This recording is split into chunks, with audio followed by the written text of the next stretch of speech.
আমার জীবনে একটা আক্ষেপের জায়গা যে আমি ডাক্তার হতে পারলাম না। অন্য কোনো পেশা নিয়ে আমার আক্ষেপ হয় না, এই পেশাটা নিয়ে আমার আক্ষেপ হয়। কেন আক্ষেপ হয়?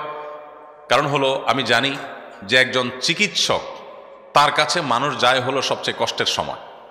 অবশ্য হুজুরদের কাছেও মানুষ দুঃসময় আসে, হুজুরদের কাছে মানুষ সুসময় আসে না। অনেক তরুণ আমার কাছে আসে, ভাই একটা চাকরি দিয়ে দেন, আপনার সাথে অনেক বড় লোকের পরিচয় আছে, আপনার অনেক ভক্ত আছে, ভাই ব্যবসায়ী আছে, আমার একটা চাকরি দিয়ে দেন। তো আমি তরুণকে বোঝানোর চেষ্টা করি, ভাইরে আমাদের কাছে ব্যবসায়ীরা ধরা খাওয়ার আগে আসে না। ব্যবসা যখন লাটে উঠে, যখন রাস্তা বসার উপক্রম হয়, এবার আসে হুজুর দোয়া দরুদ কিছু আছে কিনা একটু দেন। আর যখন সুদিন থাকে তখন কাউকে খুঁজে পাওয়া যায় না। পলিটিশিয়ানদের অবস্থা এর ব্যতিক্রম না, একই রকম। যারা যখন বিরোধী দলে থাকে তারা আমাদের সাথে অনবরত যোগাযোগ করে, ভাই একটু দোয়া দরুদ শিখাই দেন, মামলা চলতেছে, পালায় আসি, কিভাবে চলবো, কিভাবে বাঁচবো, কিভাবে আল্লাহ উদ্ধার করবে, কিভাবে আল্লাহ সরকারের হেদায়েত দিবে, কিভাবে জালিমদের হাত থেকে মুক্তি পাবো, আমল শিখাই দেন, দোয়া শিখাই দেন। রিয়েল ফ্যাক্ট বলতেছি আমি, অনবরত। যারা যখন ক্ষমতায় থাকে তারা হুজুরদের ধারে কাছে, হুজুরদের গোনার সময় তাদের নাই, কিন্তু ক্ষমতাতে না আমার পরপরই শুরু হয়ে যায় যোগাযোগ, যে হুজুর এখন কি করা যায়, দিনকাল তো খারাপ। তো আসলে দুই শ্রেণীর মানুষ, ডাক্তাররা আর হুজুররা, এই দুই শ্রেণীর মানুষের কাছে মানুষ আসে হলো দুর্দিনে, কষ্টের সময়। আমাদের ইঞ্জিনিয়ার সাহেবদের কাছে মানুষ যায় হলো সুসময়, পকেট ভর্তি টাকা আছে, সুখের একটা বাড়ি করবে, ইঞ্জিনিয়ার সাহেব একটু কিছু করে দেন। কিন্তু আপনাদের কাছে মানুষ আসে চরম কষ্টের সময়। আপনারা চাইলে আল্লাহ তাআলাকে সন্তুষ্ট করা আপনাদের জন্য যত সহজ, অন্য অনেক শ্রেণী পেশা মানুষের জন্য কিন্তু এতটা সহজ না। শুধু একটু মুখের হাসি, একটু আপনাদের আন্তরিকতা, একটু আপনাদের স্নেহ মমতা। আমি জানি এই নসিহত লম্বা লম্বা করা এটা সহজ কাজ, ইমপ্লিমেন্ট অনেক কঠিন। আমি জানি আপনাদের কাজটা অনেক কঠিন, কারণ মাঝে মধ্যে আমি নিজেও তো পেশেন্ট হয়ে যাই, দেখি যে আমাদের দেশে মানুষ, গ্রামের মানুষ, এমনকি শহরের মানুষও এত বেবুঝা, এত সহজ সরল, যে ডাক্তার সাহেবদেরকে এত বিরক্ত করে, একই জিনিস বারবার বারবার করে বলছে, কোনো শৃঙ্খলা মানছে না, ঢুকে যাচ্ছে। নানা কারণে আপনাদের মেজাজ গরম হওয়ার মতো যথেষ্ট কারণ থাকে, কিন্তু এরপরও মেজাজকে ঠান্ডা করে মানুষের সেবা দিতে পারাটাই তো সার্থকতা। তো আমি আশা করব যে আপনারা সেবামূলক যে কাজের সুযোগ পেয়েছেন তার শতভাগ সদ্ব্যবহার করবেন। আল্লাহ আপনাদের সেই তৌফিক দান করুন। একজন ডাক্তার তিনি রোগীর মনের ভেতর থেকে যত দোয়া পেতে পারেন, অন্য অনেক শ্রেণী পেশার মানুষ, হুজুরদের জন্য মানুষ মন থেকে এত দোয়া করার কথা না যত দোয়া ডাক্তারদের জন্য করার কথা। কারণ ডাক্তারদের কাছে পরম কষ্টের সময় আসে, হুজুরদের কাছে এত কষ্ট পেয়ে যায় না সাধারণত। হুজুরদের কাছে যায় হলো রোগ এখনো ধরা পড়ে নাই, হয় ডাক্তাররা ফেলিয়ার হয়ে গেছে, এবার বলে হুজুর চেন্নাই ঘুরে আসলাম, ব্যাংকক ঘুরে আসলাম, কোনো কিছু হলো না, এবার একটু পানি পড়া দেন কিছু। হয় একেবারে শেষ মুহূর্তে, আর না হলে শুরুর মুহূর্তে, একেবারে সিরিয়াস ক্রাইসিস মোমেন্টে ডাক্তারদের কাছেই কিন্তু মানুষ যায়। সো এই জায়গাটাতে আপনারা চাইলে আমাদের মতো আস-সুন্নাহ ফাউন্ডেশন গঠন করা ছাড়াও বিপুল পরিমাণ সওয়াবের অধিকারী হতে পারেন, আল্লাহ সন্তুষ্টি আপনারা লাভ করতে পারেন। আমি আশা করব আপনারা সেটি করবেন ইনশাআল্লাহ তাআলা। এরপরের প্রশ্ন হলো, পিতামাতা যদি মসজিদে যেতে নিরুৎসাহিত করেন তবে কি তাদের কথা মেনে চলা সন্তান হিসাবে আমার কর্তব্য? উত্তর হলো, অবশ্যই সন্তান সাধারণ অবস্থাতে বাবা মা নির্দেশ মেনে চলবে। এর মানে এই নয় যে বাবা মা ন্যায় অন্যায় যাই বলুক না কেন আমাকে অন্ধের মতো মানতে হবে। কারণ একটি হাদিস রয়েছে, লা তাআতা লিমাখলুকিন ফি মাসিয়াতিল খালিক, স্রষ্টার আদেশ অমান্য করে কোনো সৃষ্টির আদেশ মানার কোনো সুযোগ নেই। আমার বাবা মা আমার কাছে অনেক শ্রদ্ধার, আমার শিক্ষক আমার কাছে অনেক শ্রদ্ধার, আমার বড় ভাই গুণীজন গুরুজনেরা আমার কাছে অনেক শ্রদ্ধার, কিন্তু তার মানে এই নয় যে তারা কোনো অন্যায় নির্দেশ করলে সেটি আমাকে মানতে হবে। অনেকে সরকারি চাকরি করেন, তাদের প্রশ্ন থাকে যে উপরের বসের নির্দেশে আমাকে অন্যায় কাজ করতে হয়। আমরা পরিষ্কারভাবে তাদেরকে জানাবার চেষ্টা করি যে যিনি নির্দেশ দিয়েছেন তিনি তো অপরাধী হবেনই, যিনি নির্দেশ তামিল করেছেন তিনি অপরাধী হবেন। আল্লাহর কাছে এই অজুহাত চলবে না যে আল্লাহ আমি তো তার অধীনস্থ ছিলাম, আমার তো কিছু করার ছিল না। আল্লাহ বলবেন তুমি তো চাকরি ছেড়ে দিতে পারতে। তুমি অ্যাভয়েড করতে পারতে, তুমি এতটুকু স্যাক্রিফাইস করবা না, আবার জান্নাত আশা করবা কিভাবে?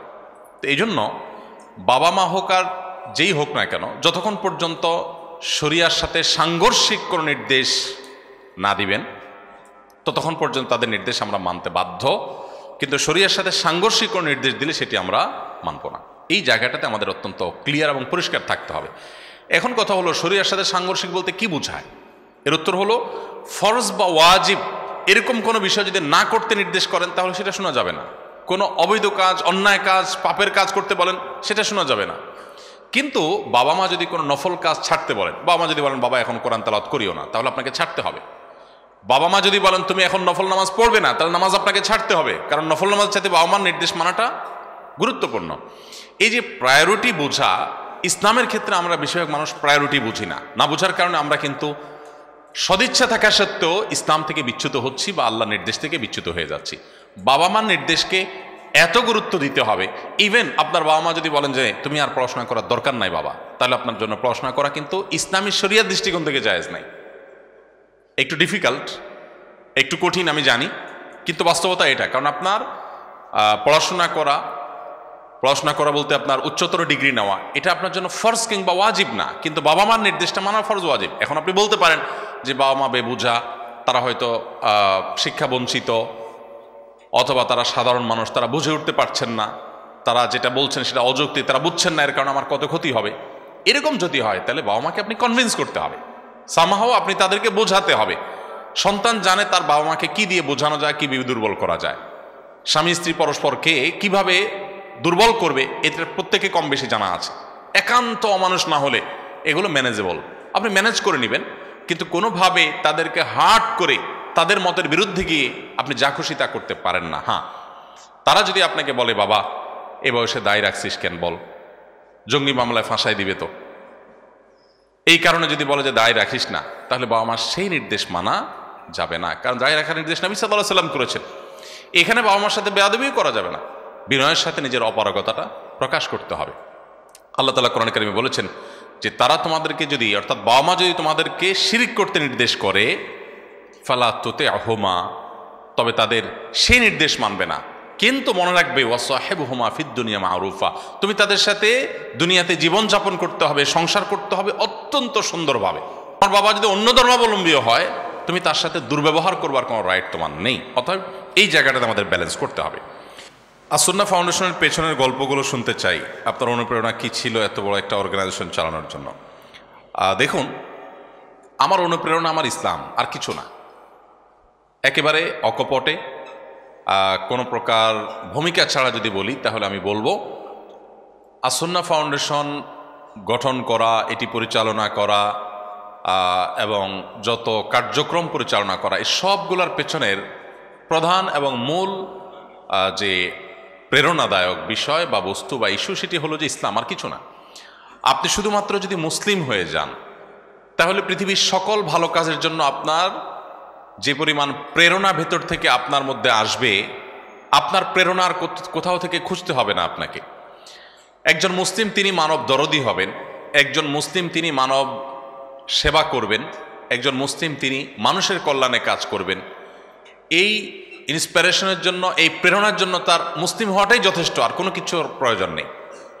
আমাদের দেশে প্রায় সাম্প্রদায়িক সম্প্রীতির প্রশ্ন ওঠে, আমাদের দেশে প্রায় অন্য ধর্মাবলম্বী ভাই বোনদের নিরাপত্তার প্রশ্ন ওঠে। আমরা জোর গলায় বলার চেষ্টা করি, আমরা মুসলমানরা যদি ভালো মুসলমান হয়ে যাই, তাহলে আমাদের অন্য ধর্মাবলম্বী ভাইয়েরা বোনেরা আরও ভালো থাকবেন, আরও সুখে থাকবেন, আরও নিরাপদে থাকবেন। কারণ আমার ইসলামই আমাকে বলে কারোর প্রতি অন্যায় বা অবিচার যেন আমি না করি। আমরা অনেকে মুসলমান হওয়া মনে করি শুধুমাত্র নামাজ, রোজা, হজ, যাকাত, ইসলামের যে পঞ্চস্তম্ভ আছে, এই পঞ্চস্তম্ভের বিষয়টাকে আমরা ইসলাম বানিয়ে রেখেছি, এগুলোকে ইসলাম ধরে রেখেছি। ইসলাম যে কমপ্লিট কোড অফ লাইফ, ইসলাম যে পূর্ণাঙ্গ জীবন ব্যবস্থা, ইসলামে যে কোনো কিছু কারোর কাছ থেকে ধার করার কোনো প্রয়োজন নেই, এই ধারণা আমরা মুসলমানদের সন্তান বেশিরভাগ আমরা জানি না।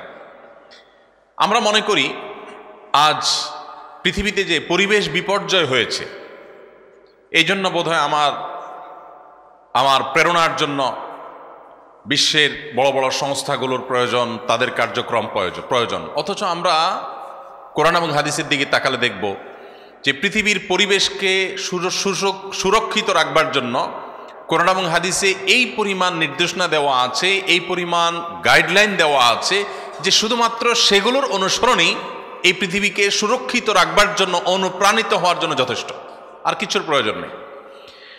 আমরা অনেক মুসলিম আছি যারা জানি না যে আমাদের প্রিয় নবী সাল্লাল্লাহু আলাইহি ওয়াসাল্লাম আমাদেরকে মানুষের জীবনের এমন কোনো দিক নেই যে দিক সম্পর্কে সুনির্দিষ্ট গাইডলাইন দিয়ে যাননি। প্রত্যেকটা বিষয়ে তিনি গাইডলাইন দিয়ে গেছেন।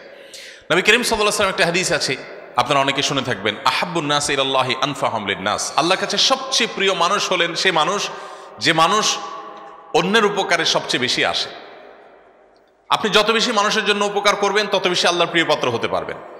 আপনি অনেক নামাজ রোজা করেন, আপনি অনেক সাদেকা করেন, আপনার দাড়ি অনেক লম্বা, আপনার জুব্বা অনেক বড়, মাশাআল্লাহ আপনি অনেক তাসবিহ তেলাওয়াত করেন, নিঃসন্দেহে এগুলোর মাধ্যমে আল্লাহর প্রিয় পাত্র হতে পারবেন আপনি। কিন্তু আল্লাহর সবচেয়ে প্রিয় পাত্র হতে হলে আপনাকে সবচেয়ে বেশি মানুষের উপকার করার মানসিকতা লালন করতে হবে। তো এই প্রেরণা মূলত আসুন্নাহ ফাউন্ডেশন গঠন করা এবং আসুন্নাহ ফাউন্ডেশনের মাধ্যমে সেবামূলক কাজ করার জন্য আমাদেরকে অনুপ্রাণিত করেছে।